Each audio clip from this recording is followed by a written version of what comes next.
Okay, today we're going to be making charcloth, and the raw material today, we bought these cheap tote bags off Amazon, and they're just really to use as foraging bags in the season, but being tote bags, the handle's not in the right place, or not in the place where we want it, so we're going to be using the handles of these for our charcloth today. We've taken them off the tote bag already just to save a bit of time in the filming. That can go over to one side, and that leaves us with the handles. Now, in order to make the charcloth itself, we've got an old air rifled pellet tin, and in the top we put a hole, and that's to allow the gases to escape, and later on we cork it with our stick to stop the charcloth igniting and to leave a nice char remain. So we're going to open that up and ready to go. The first thing we're going to do is take our handles that we're taking away. Now, make sure when you're buying these tote bags or whatever it is that you wish to use, old jeans are some of the best stuff as long as it's all 100% cotton. I'm wrapping it fairly tight because I want the two handles in the one tin, so to speak, and the idea is to allow a little bit of space because it will shrink down as all the excess moisture and fibre is burnt away. So if you alternate which way you put the seams as well, it will roll more evenly. Because if you're using old jeans, you can get much longer strips, and the cotton is a little bit coarser, so it really does lend itself to charcoal very, very well. Charcloth very, very well. And so we made like a donut with our spare cloth. We pop that inside the tin. As you can see, it's really quite a gap there, but don't worry, that will shrink down. And then we're going to put the lid on, fasten it up, because we want an airtight seal. We want that to be nice and tight and not allow any gases out apart from through the vent hole in the top. So now we've got the embers going in the fire. We're going to move things around a little bit.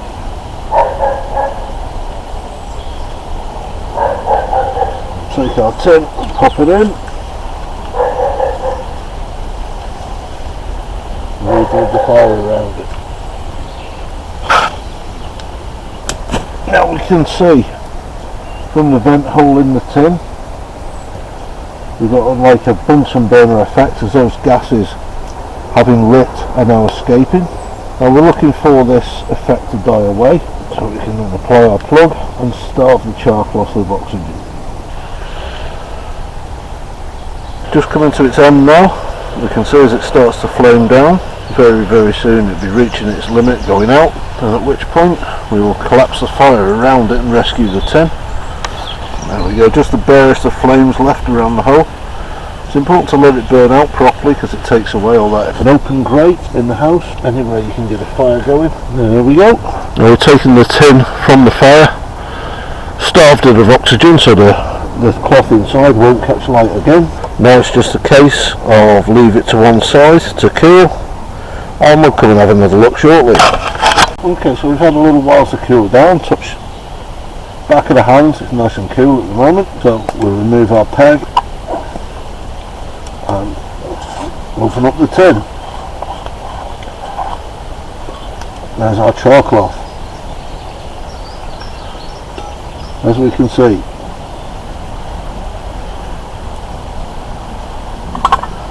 it's quite brittle, comes away really easy. And as the proof of the pudding, as they say, is in the eating.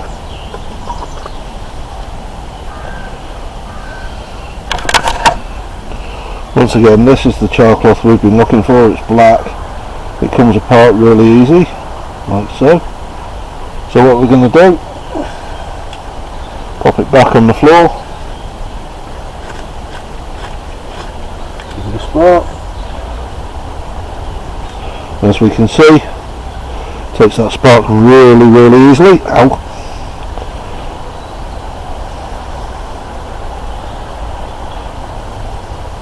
It just turns into an ember all by itself.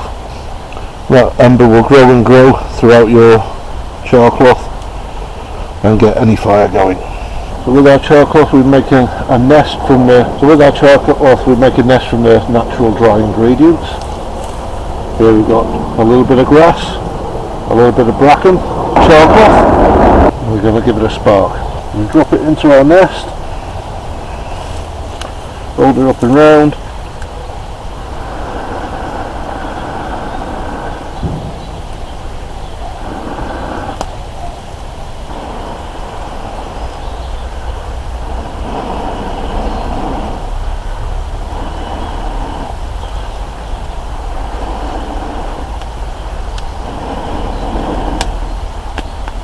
There we go.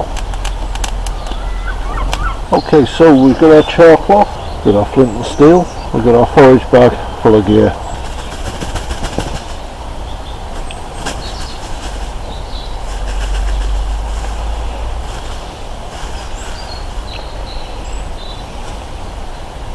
Always 2 or 3 times more than you think you're going to need.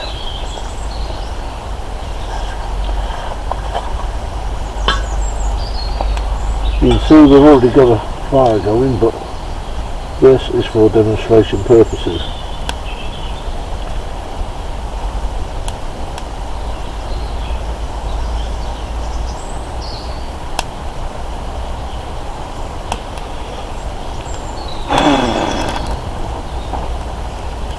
So we take our charcloth, bed it down in the bundle.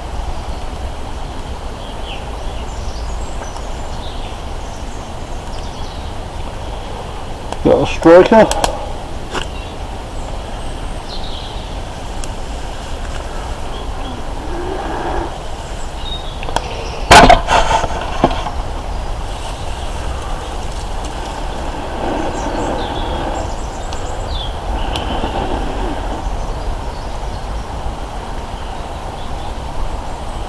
there we go, the cracking flame, get any fire going. Any conditions in the world with that. Beautiful.